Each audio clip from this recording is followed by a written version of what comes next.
सुखदेव कहते हैं प्रभु परीक्षित ध्यान से सुनना, अब मैं तुम्हें सृष्टि का कैसे विस्तार हुआ है उन कथाओं को श्रवण कराता हूं। एक समय कश्यप मुनि भगवान की साधना कर रहे थे। कश्यप अदिति महातप की ये कश्यप ऋषि जो है ना, इनकी दो पत्नियां हैं, दिति और अदिति।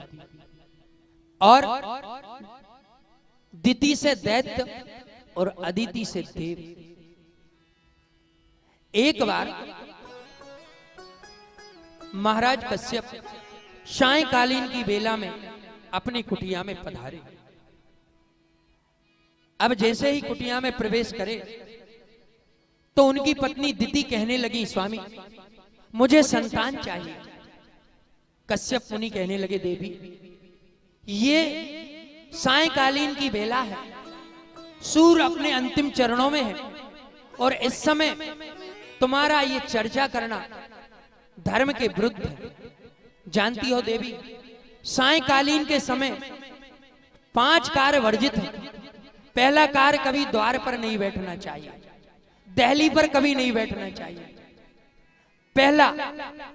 दूसरा, सायंकालीन के समय कभी अध्ययन नहीं करना चाहिए, पढ़ाई नहीं करना चाहिए।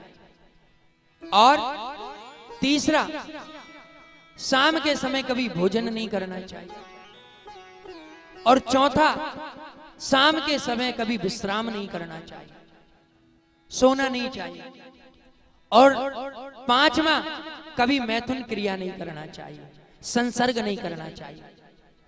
ये 5 कर्म समाज में नहीं होना चाहिए। देवी अभी सूर्य अपने अंतिम चरणों में है, रात्रि का समय आने दो, ये संसर्ग का समय नहीं है। लेकिन बंधुओं,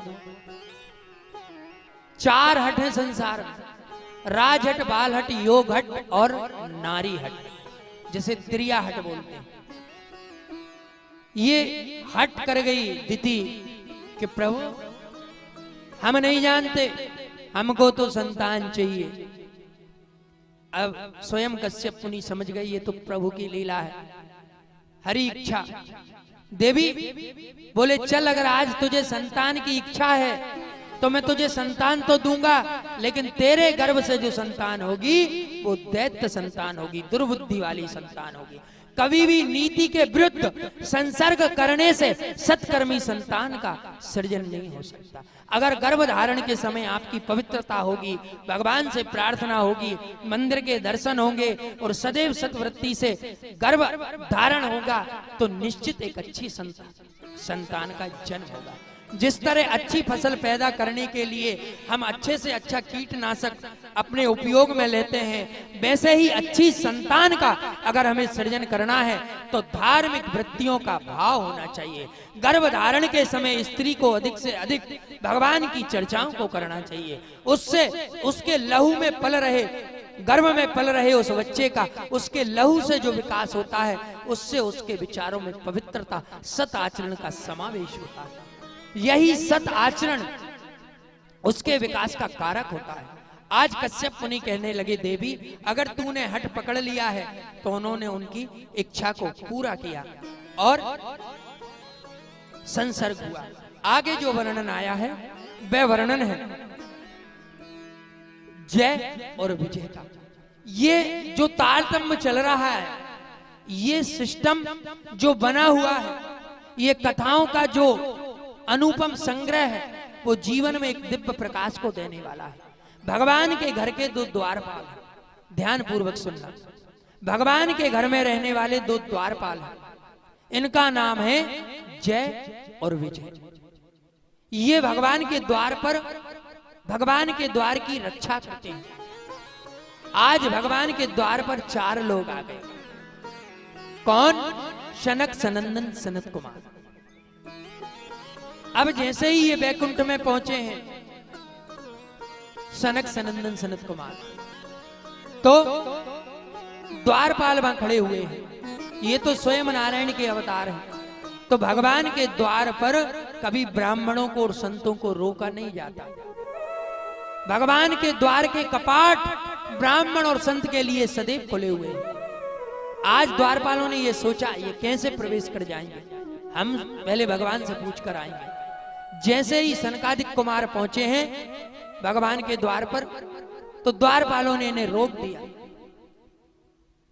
जैसे ही रोका, कहना आप वैकुंठ में प्रवेश नहीं कर सकते, आपको पहले हम भगवान से सूचना लेकर आते हैं, उसके बाद आप प्रवेश करेंगे। कहा गया है रामचरितमानस में, द्वारपाल हरि के प्रिय दो, द्वारपाल हरि के प्रिय दो, द्वारपाल हरि के प्रिय दो। जय और विजय जान सबको, जय और विजय जान सबको।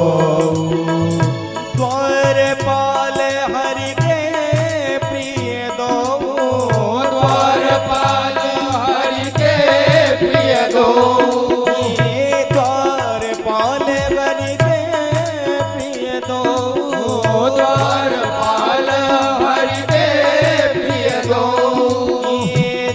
और विजय जान सबको, जय और विजय जान सबको। वो विप्र शाप ते दोनों भाई, विप्र शाप ते दोनों भाई, विप्र शाप ते दोनों भाई, विप्र शाप ते दोनों भाई। तामस देख असुर तिन पाई, तामस देख असुर तिन पाई, तामस देख असुर तिन पाई, तामस देख असुर तिन पाई। जैसे ही इनको रोका, शनकादिकों ने उन्हें श्राप दे दिया, जाओ तुम 3 जन्मों तक असुर योनि में उत्पन्न हो। भगवान के वैकुंठ में रहने वाला व्यक्ति दैत्य कुल में जिसका जन्म हुआ, कारण अभिमान। अभिमान भगवान से विमुख करता है, अभिमान ही भगवान से दूर करता है। ये कथा जीवन में इस बात की शिक्षा देती है। ये शिक्षाएं सीखने के लिए हैं, सुनने के लिए। आज विप्र श्रापते दोनों भाई, तामस देह असुर तन पाई। आगे जो वर्णन आया, यही जय और विजय का जो पहला जन्म हुआ वो हिरणाक्ष और हिरण्यकश्यपु के रूप में हुआ। यहाँ तृतीय स्कंद में तो हिरणाक्ष की चर्चा आती है और हिरण्यकश्यपु का जो वर्णन होता है वो 7वें स्कंद में होता है।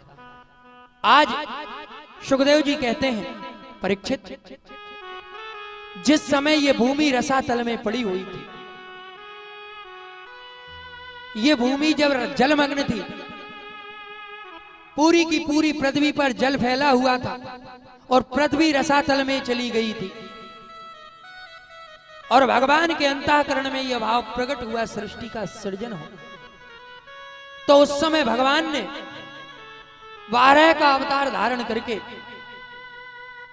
अपने दोनों दांतों पर तल वितल सुतातल रसातल महातल नीचे से उस पृथ्वी को अपने दांतों पर रखकर आ रहे थे। उसी समय हिरणाक्ष का प्राकट हो गया और वो घूमने लगा आकाश मार्ग में, आओ कौन मुझसे युद्ध करेगा। अब मन में विचार किया कि हिरणाक्ष से कौन युद्ध करे। तो हिरणाक्ष का मतलब क्या है, एक बात समझ ले। जय और विजय अभिमान के कारण दैत्य कुल में आए। हिरणाक्ष का मतलब है लोभ, हिरणाक्ष बोलते हैं लोभ को। तो भगवान ने पहले अभिमान को मिटाया और दूसरे में किसको मिटा रहे हैं, लोभ को। ये सीढ़ियां हैं, ये सीढ़ियों को जब हम चलते हैं ना तो मंजिल स्वतः मिलती है। इसीलिए कहते हैं गीता में भगवान, तू मेरी राह पर चलकर तो देख, तुझे मंजिल से न लगा दूं तो कहना। आज भगवान ने अभिमान के रूप में दैत्य कुल में जो जन्म दिलाया है जय और विजय को, वो अभिमान के कारण ये दैत्य कुल में आए। और हिरणाक्ष लोभ की मूर्ति है। आज भगवान वाराह रसातल से इस वसुंधरा को अपने दांतों पर लेकर आ रहे हैं। ये हाथ में गदा लिए हुए घूम रहा है हिरणाक्ष। कह रहा है आओ कौन मुझसे युद्ध करेगा। लोभी अपने आप को समझता है ना कि मेरे से ज्यादा कौन धनवान है, आओ। आज नारद जी ने कहा देखो भैया हम तो बीणा बजाने वाले हैं, हम कहा युद्ध करेंगे। तनिक तुम जाकर देखो एक व्यक्ति आ रहा है जिसके बड़े बड़े दांत हैं 12 और वो अपने दांतों पर एक गोला को लेकर ऊपर की ओर उठ रहा है। जाओ तुम उनसे युद्ध करना, उनसे अगर युद्ध होगा तो तुम्हारे हाथों की पूरी खुजान मिट जाएगी।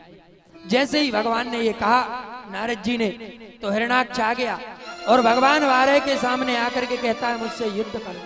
भगवान समझ गए, बोलिए वारे भगवान की जय। आज भगवान ने जैसे ही हिरणाक्ष को देखा तो एक मुष्टिका में हिरणाक्ष का वध कर दिया। हिरणाक्ष नमो नारायण हो गया। ऐसा ये वर्णन पूज्य सुखदेव जी कहते हैं और इस प्रकार भगवान हिरणाक्ष का वध हुआ। आज भगवान ने लोभ का भी अंत किया।